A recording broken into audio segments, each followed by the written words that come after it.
마음을 품으라. 곧 곧 그리스도 그리스도 예수의 예수의 마음이니. 마음이니. 아멘. 아멘.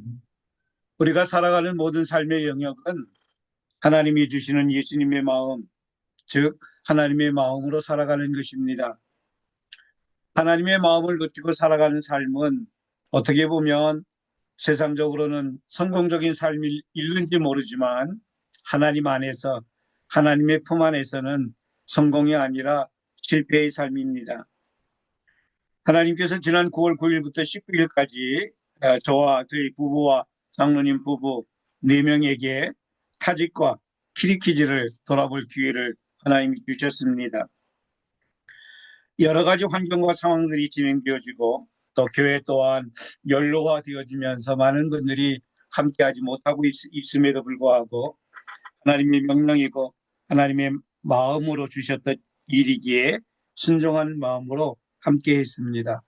선교는 선택이 아니라 사명입니다.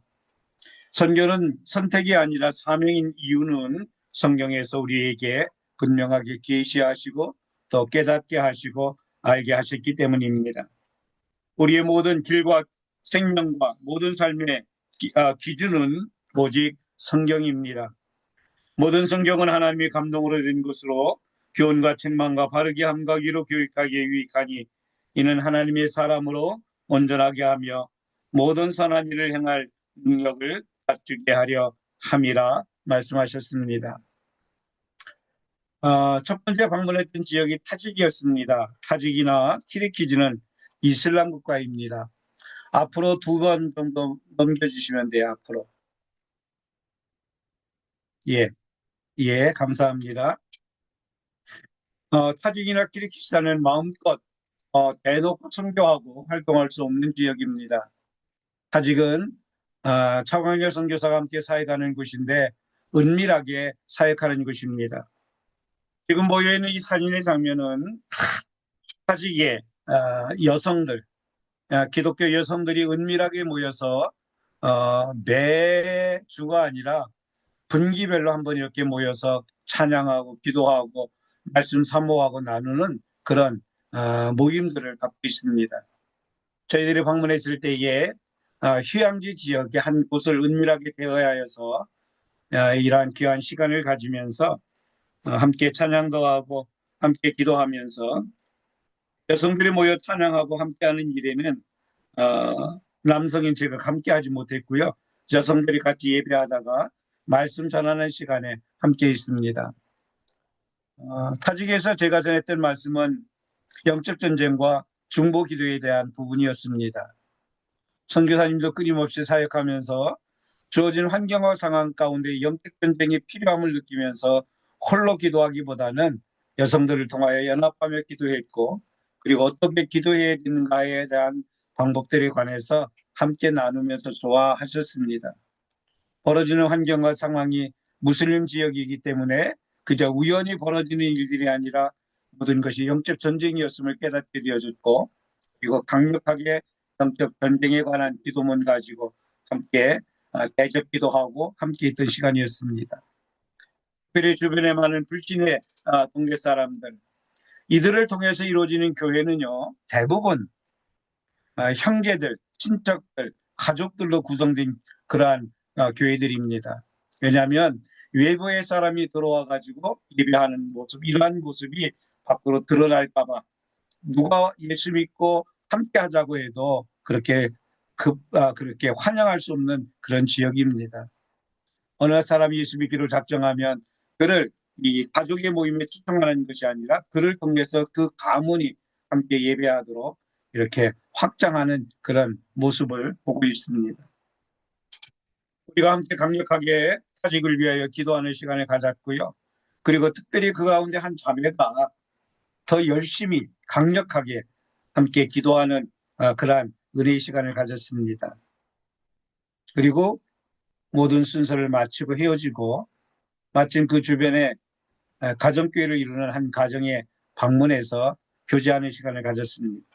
차를 마시고 있는데 소식이 들려왔어요. 강력하게 기도했던 그 자매의 자식이 사고가 났다는 것입니다. 평상시에도 놀던 장소였고 자전거 타고 언덕길에서 내려오면서 그렇게 편안하게 놀던 그 장소에서 다쳐서 병원으로 이송했습니다. 그로 인하여 함께 우리가 강력하게 기도했던 분들이 조금 마음이 불편한 일들도 있었는데, 특별히 자매의 남편은 러시아에 가서 일하는 남편이었답니다. 자식이 다쳤다는 것 때문에 아내에게 화도 내고 그러면서 핍박하는 시간들도 있었는데, 참 감사한 것은 며칠 전에 연락을 받았는데요. 남편이 이로 인해서 또 하나님께 돌아오는 귀한 시간이 되고 또 하나님을 예배하기 시작했다는 소식이었습니다. 영적 전쟁은 어떻게 보면 실패하는 것 같지만 결국은 승리입니다. 영적 전쟁을 제일 싫어하는 사단이 영적 전쟁하는 자들을 향하여 공격하지만 사단의 그 공격은 영원하지 않다는 것입니다. 미국에서 돌아와서 또 다른 한 소식을 들었습니다. 무슬림 지역이었고 그리고 무슬림 사람들이 사는 지역에서 한 할아버지가 돌아가시게 되었습니다. 그때 이 무슬림 지역은 사람이 죽으면 그 이슬람 사제들이 와서 묻는답니다. 당신 종교가 무엇이냐고. 그래서 이슬람이라고 말하면 그들의 전통과 절차에 따라서 진행하는데, 할아버지가 나는 기독교인이요 라고 대답했답니다. 가족들이 예수 믿고 함께 예배하는 것은 있었지만 할아버지가 기독교인이라고 그렇게 고백할 줄은 가족들도 몰랐답니다. 오랜 전통 가운데 살아왔던 할아버지가 기독교라고 말할 때에 이슬람 사제들이 화를 내고 돌아갔습니다. 주변의 동료 사람들도 화를 내기 시작했고, 어떻게 이슬람 국가에서 내가 그럴 수 있느냐라고 말하면서 묘도 주지 않고 또 장례도 방해하고 이러한 어려움들이 있기 시작했습니다. 그러나 장례는 진행되었고요. 아마 이슬람 사제가 아니라 초청받은 분에 의해서 진행되어지면서 이제 안장하려고 가는데 그 안장하지 못하도록 방해가 일어났습니다. 그래서 결국 경찰이 개입했고, 그리고 경찰이 개입해서 그 유가족들에게 물었답니다. 무덤을 하는데 십자가를 세우겠느냐? 그랬더니 이분들이 뭐 십자가 세우지 않아도 좋다. 그래서 잘 마무리해서 정말 기적적으로 무슬림들이 있는 그곳에서 정말 하나님께 영광을 올리면서 또 무사히 장례 절차를 마쳤다는 소식을 들었습니다. 하나님은 모든 환경과 상황 속에서 정말 사역하고 또 하나님의 나라를 이루어가고 있습니다. 저는 타직에서 만났던 우리 타순 교사님도 정말 믿음으로 한 걸음 한 걸음 걸어가는 그러한 믿음의 사람을 보았고요. 저희 교회가 타순에서 함께 교제하고 있지만 정말 신실하게 사역하는 모습을 보면서 감사하는 시간을 가졌습니다. 선교는 누가 허황되게 꾸는 꿈도 아니고요. 선교는 내가 선택해서 하든 하지 않든 선택권이 우리에게 있는 것이 아니라 선교는 하나님의 명령이며 또한 사명이라는 것입니다.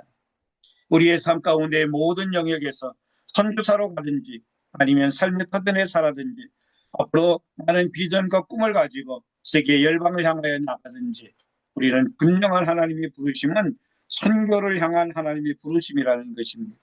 외교관이 되든 사업이 되든 다양한 목적으로 이민 가든 무엇을 하든 간에 그 지역을 향한 하나님의 명령이고, 그리고 이것은 누구나 선택해서 해야 할 상황이 아니라 필수사항이라는 것입니다. 많은 사람들은 말합니다. 내가 이것을 이루면 저것을 하겠다라고 말하는 사람이 참 많습니다. 목회하면서 성도들이 제게 와서 이렇게 이야기합니다. 목사님, 이것이 하나님이 이루어 주시면 제가 이렇게 하겠습니다. 심지어는 헌금하겠습니다. 뭐 하겠습니다라고 말하는 사람들이 참으로 많은데요. 정말 진정한 믿음과 신앙은 믿음으로 먼저 하는 것입니다. 믿음으로 순종하는 것입니다. 킹스 오브 킹스를 제작하고 감독하고 만들었던 장동호 감독님이 어제 다니엘 기도회에서 간증하면서 이런 말씀을 하시더라고요.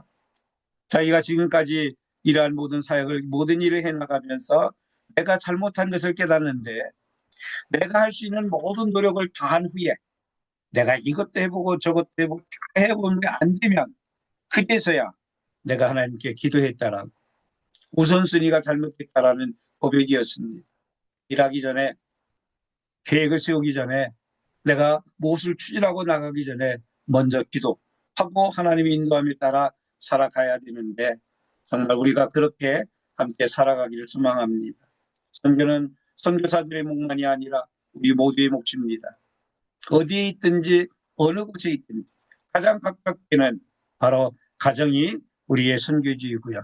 좀 더 나아가 내가 문답고 있는 학교와 또 직업과 회사와 모든 사회의 영역뿐만 아니라 그래서 하나님은 우리에게 마지막 예수님이 부활하시고 승천하시면서 우리에게 선교지를 지정해 주셨습니다.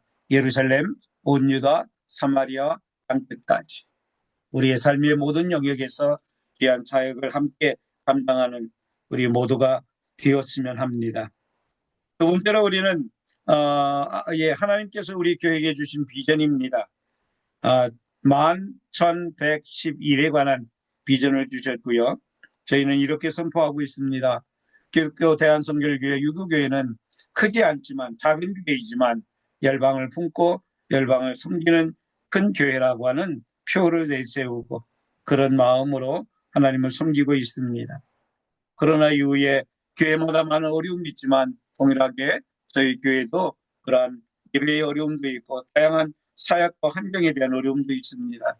그러나 작지만 크지 않지만 낭망하거나 절망하지 않고 하나님이 주신 마음을 포기하지 않고 제가 목회하는 가정 가운데 계속해서 열방을 품고 열방을 섬기는 삶을 살아가려고 합니다. 더 감사한 것은 성도님도 그러한 마음으로 함께하고 있다는 것입니다. 저희 교회는 1956년 11월 16일 이제 교회 창립 이제 올해로 69주년 내년 70주년을 맞이하면서 나가고 있습니다. 11,111에 대한 비전은 유구 땅이 1만 명을 위해서 기도하고 1,000명이 모여 예배하고 100개의 그룹을 통하여 하나님께 함께해 나가고 10명의 선교사를 파송하고 한 개의 교회를 개척하는 일을 비전을 품고 함께 나가고 있습니다. 현재 유구 땅은 약 6,500명의 사람들이 살고 있고요. 또 저희 교회는 5, 60명이 모여서 예배하고 있지만 하나님이 주신 비전과 사명을 따라 함께 살아갈 것입니다. 두 번째로 방문했던 지역은 키르키즈입니다. 키르키즈에는 제 친구 목사가 선교사로 파송하여 사역하고 있습니다. 30여 년 전에 키르키즈를 떠났던 이 친구 목사, 현재 선교사 유동수 선교사가 제게 요청했습니다. 야, 같이 가자. 우리 유동수 선교사는 서울신학대학을 졸업하고 장로교 신학대학을 공부해서 장로교 선교사로 가면서 키르키즈에 선교교 선교사가 없으니까 같이 가자고 요청했었습니다. 그러나 제가 선뜻 대답하지 못했고요. 그리고 나서 30년 만에 그 지역을 그곳을 함께 방문했습니다. 가끔 한국에서는 만났습니다. 또 서로 기도 편지를 나누면서 기도하기도 하고 그러나 그곳을 방문하면서 제게는 여러 가지 그런 마음이 있었습니다. 하나는 정말 이 어려운 가운데 30여 년 동안 포기하지 않고 사역했던 유동수 선교사에 대한 감사한 마음, 또 그곳에 모여서 예배하는 현지인들, 또 한인들, 그러한 사람들 볼 때마다 감격도 일어났고요. 어떻게 보면 예배가 주일 예배를 함께 참여했는데 축제로 정말 감격하면서 찬양하는 찬양팀 보면서 감사한 마음이 제 안에 있었습니다. 그러면서 또한 친구 목사임에도 불구하고 그를 많이 후원하지 못한 것에 대한 그러한 미안함도 제 안에 있으면서 그렇게 은혜로운 시간들을 보냈는데요. 키르키즈를 우리가 방문한다고 했을 때에 유동수 선교사가 제게 미안하다고 말하더라고요. 왜냐하면 대부분 친구가 오든 한국에서 목회자가 오면 주일에 강단을 제공하고 설교 부탁하게 되는데 이 키르키즈는 설교하려면 국가의 허락을 받아야 한답니다. 그래서 선교사도 매년 매년 국가로부터 하여금 교회 운영과 또 설교권과 다양한 것을 허락받아서 사역하고 있는 것입니다. 그래서 제가 만약에 설교한다면 허락을 받아야 되는데 허락받지 않고 설교했다가 걸리면 완전히 폐쇄되어지는 그런 어려움들도 또한 있다는 것입니다. 하나님께서 저에게 함께 말씀을 나눌 시간들은 주셨습니다. 그런데 그 시간은 교회 문을 모두 닫아버리고 안에 들어온 사람들, 그들을 위해서 함께 기도도 하고 말씀을 전하기도 하고요. 유명희 사모가 간증하기도 하고 그런 시간들을 함께 가졌습니다. 특별히 하나님께서 기르기를 통해서 우리에게 주신 은혜는 쉼이었습니다. 선교사도 육신의 연약함도 있지만 하나님 우리를 쉬게 하셨고요. 또 좋은 장소도 방문하게 하고 하나님의 은혜를 함께 나누는 그러한 시간이었습니다. 정말 철저하게 하나님의 인도하심에 감사드리기도 했고요.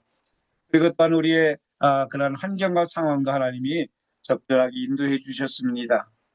우리가 타직을 들어가고 킬키즈 들어갈 때에는 개인 수화물 1개를 붙일 수 있는데 최고 중량 21kg였습니다.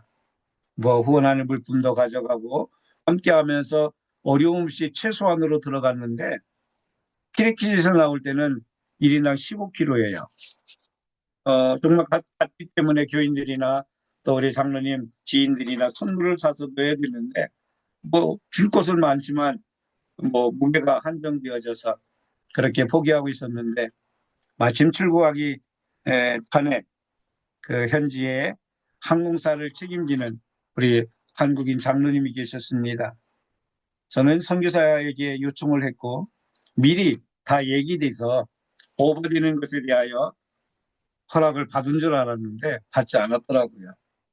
출국하기 한 5시간 전에 저녁 식사하면서 이 얘기를 했더니 그 책임자가 아니 선교사님 미리 말씀하시면 다 하실 텐데 왜 이제서 하시느냐라고 그 자리에 서락받고 그 자리에 나가서 더 필요한 물품을 구입하는 그런 진풍경도 겪기도 했었습니다. 참으로 모든 것이 시작부터 끝까지 하나님 인도하심이었고 또 하나님이 함께 하셨음에 감사드리면서 정말 유동수 선교사 친구 목사에게 정말 신학교에 공부하면서 친하게 지냈던 친구에게 참 미안했던 것은 30일은 사역하고요. 지금 사역하는 교회가 정말 부흥해서 많은 사람들이 함께합니다만 성도들이 한국교회처럼 11조나 이런 헌금들이 연약하다는 소식을 제가 들었습니다. 그래서 한번 물어봤어요. 한 달 사역하고 나서 교회에서 제공하는 생활비가 얼마냐라고 했더니 매월 100불 받는답니다. 교회에서는. 그래서 많은 사람 후원을 통해서 후원이 들어오면 섬기고 또 살아가고 사역을 하고요. 그리고 그곳에 킬키즈의 목숨을 걸고 그곳에서 인생을 끝내려고 하는데 아들도 딸도 그 현지인과 결혼해서 가정을 잘 이루고 있고 또 목사님과 함께 사역을 같이 감당하고 있습니다.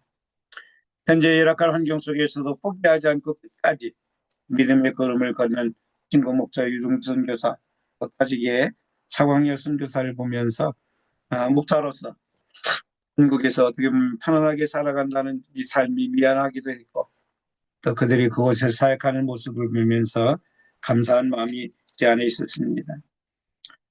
참으로 한국교회뿐만 아니라 저희 유국교회도 이 땅에 존재하는 모든 교회에도 하나님이 주신 사명이 있습니다. 이 사명은 우리가 감당해야 합니다.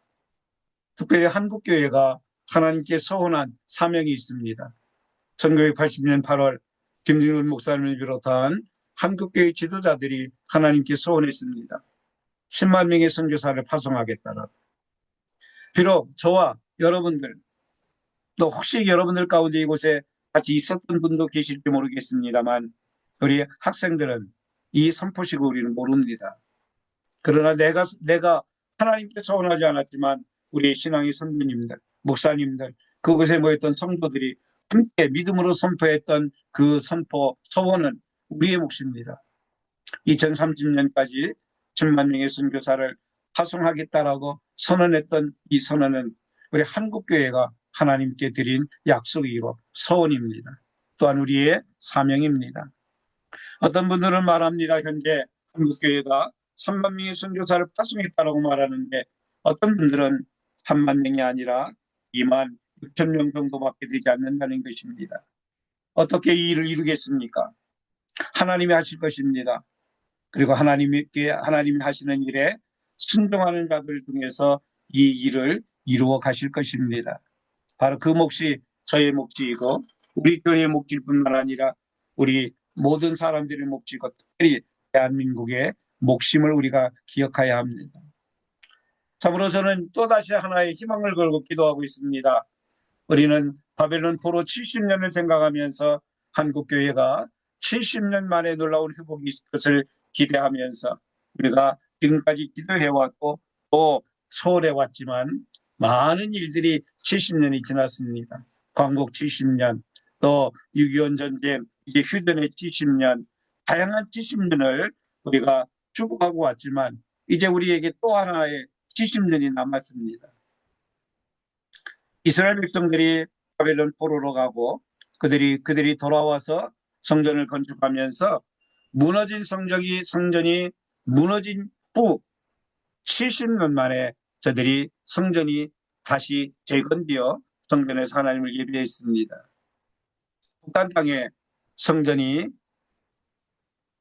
무너진 것이 바로 이제는 70년을 향하여 가는데 그 70년 때가 2029년이랍니다. 2029년에 성전이 회복되어지면 1년이잖아요. 그런데 이미 하나님이 준비하셨어요. 북한에 정말 신실하고 지하교에서 준비했던 많은 하나님의 백성들이 선교사로 나갈 수 있는 길이 열려져 있고요. 또 북한의 믿음의 사람들이 노동자로서 각 지역에서 일하다가 돌아왔기 때문에 그들의 언어나 그들의 형편들이 준비되어 있고요. 한국교회는 재정이 준비되어 있지 않습니까?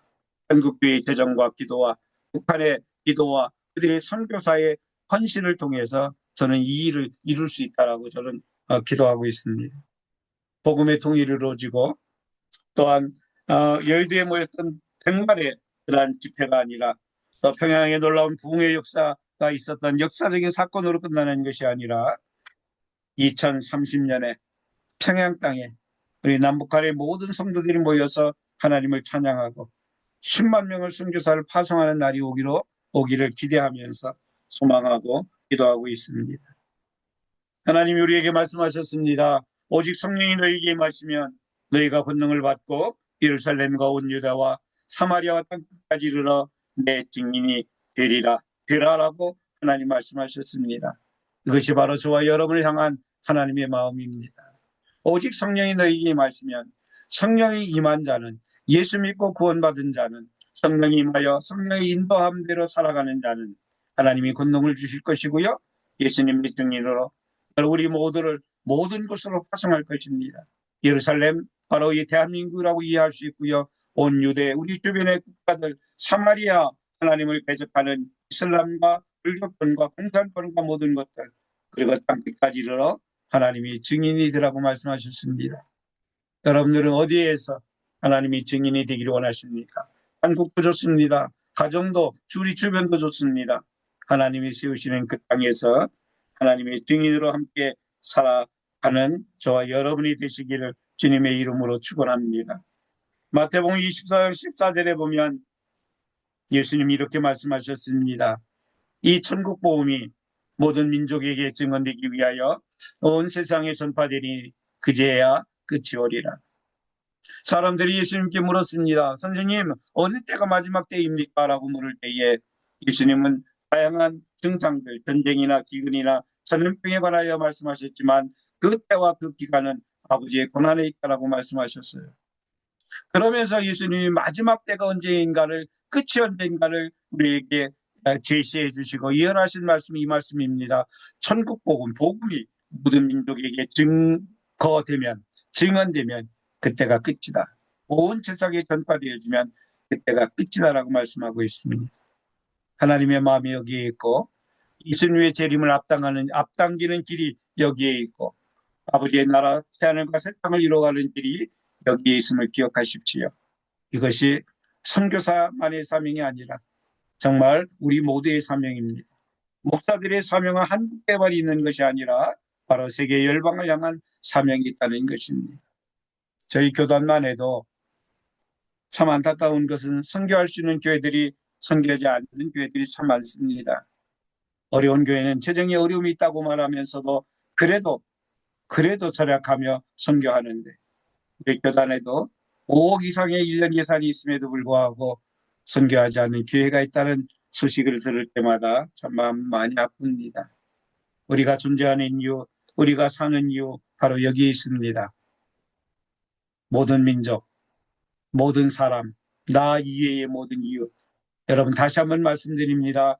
가깝게는 우리의 가족들이고 또한 우리 동네 사람들이고 좀 더 나아가 대한민국과 세계 열방임을 함께 기억하면서 하나님이 나를 어떻게 부르시는지 이미 하나님 부르셨어요. 선교하는 자가. 그런데 모든 환경과 상황을 통하여 하나님의 영광을 드러내는 자, 즉 우리 모두가 이 어려운 이 시대에 우리가 하나님의 마음을 품고 하나님이 무엇을 원하시는지, 여러분, 대한민국을 위하여 기도해야 하는 이유가 바로 여기에 있습니다. 하나님께 소원한 10만 명의 선교사를 파송하기 위하여 달라진 이념과 사상이 복음으로 하나가 되어지고 하나님의 다스림과 통치 안에 거하는 이 땅, 대한민국. 바로 이 땅을 향하여 악한 사단은 끊임없이 공격해 올 것입니다. 하나님의 나라가 이루어지지 않게 하기 위하여. 여러분, 교회 안에도 이념과 사상을 집어넣어서 말씀이 아니라 이념과 사상으로 교회가 운영되어지고 모든 영역이 그럴 것입니다. 그러게 우리는 바로 이 시대가 영적 전쟁하는 시대이며 하나님의 마음을 알고 하나님께로 돌아오는 시대이며 하나님의 뜻대로 살아가야 할 시대이고, 우리는 나의 야망과 내 꿈을 향하여 살아가는 우리의 미래가 아니라 하나님이 주신 비전과 사명을 따라 살아가야 할 때가 바로 지금입니다. 그러기에 우리 학생들은 준비하십시오. 정말 믿음으로 그렇게 준비하여 나가십시오. 정말 우리 모두도 하나님이 우리의 생명을 허락하는 그날까지 열방을 향하여 하나님의 마음을 품고 하나님의 마음으로 승리하는 저와 여러 모든 분들이 되시기를 주님의 이름으로 축원합니다. 아멘. 우리 함께 기도하겠습니다. 나의 주인은 하나님이심을 선포합시다. 그래서 하나님의 뜻대로, 하나님의 소원하신 대로, 만드신 대로 내가 살아가도록 열방을 향한 하나님의 마음으로 선교하는 나와 가족, 가문과 섬기는 교회와 대한민국이 되도록 음소거 푸시고 주여 한번 부르고 함께 통성으로 기도하겠습니다. 주여, 이 시간에 오셔서 우리에게 말씀하여 주시고 우리에게 들려주신 하나님의 말씀에 우리의 귀를 기울이며 우리의 마음을 품게 하여 주시옵소서. 사직과 길길을 향한 하나님의 마음, 열악한 환경 속에서도 사역을 감당하는 선교사님들의 수고하였음이 헛되지 않게 하여 주시고 하나님의 나라를 이루어가는 복의 통로가 되게 하시되, 하나님 오늘 우리가 모여 기도하는 목적도, 내가 존재하는 이유도, 내가 공부하는 것도, 내가 사업하는 것도 아버지의 마음을 품고 나가게 하여 주셔서 아버지 선교하는 일은 형편이 되면 하고 그렇지 않으면 하지 않는 것이 아니라 우리의 사명임을 알아 하나님의 내가 우리 가정과 가문이 선교사를 파송하며 섬기게 하여 주시고 한국교회가 이 사명을 감당하여 하나님께서 원한 10만 명의 선교사를 파송하는 성령의 역사가 있게 하여 주시옵시고, 하나님 한국교회가 이 사명을 받아 정치, 경제, 사회 모든 영역에서 하나님의 나라를 세워가는 하나님의 마음으로 정치, 경제, 사회 모든 영역이 치유되어지고 회복되어지는 아름다운 은혜가 있게 하여 주시옵소서. 할렐루야. 하나님 감사합니다. 하나님을 찬양합니다. 하나님 아버지 감사합니다. 오늘도 이 새벽에 모여 기도하게 하심을 감사합니다. 하나님 찬양과 말씀과 기도를 통하여 하나님의 나라를 세워가며 하나님의 마음으로 승리하게 하여 주셔서 내가 있는 이 현재의 자리에서 아버지 비전과 사명을 가지고 준비하며 예배하게 하여 주시고, 또 아버지 하나님 실행에 옮겨 믿음의 발걸음을 옮기는 우리 모두가 되게 하여 주셔서 나와 우리의 가정과 가문이 교회와 나라와 민족과 우리의 대한민국 전체가 10만 명의 선교사를 파송하며 하나님의 나라를 확장하며 복음이 땅끝까지 전파된 후에야 예수님이 오신다고 말씀하셨사오니 예수님의 재림을 앞당기는 아버지 귀한 삶을 살아가는 귀한 은혜가 있게 하여 주시고, 오늘 하루도 예수님의 마음, 하나님의 마음으로 승리하며 살아가는 복된 날 되게 하여 주시옵소서. 오늘도 기도하겠사오니 성령이 임하여 역사하여 주시고 우리의 기도를 들어 아버지 뜻대로 응답하여 주시옵소서. 감사합니다. 예수님의 이름으로 기도드립니다. 아멘. 아멘.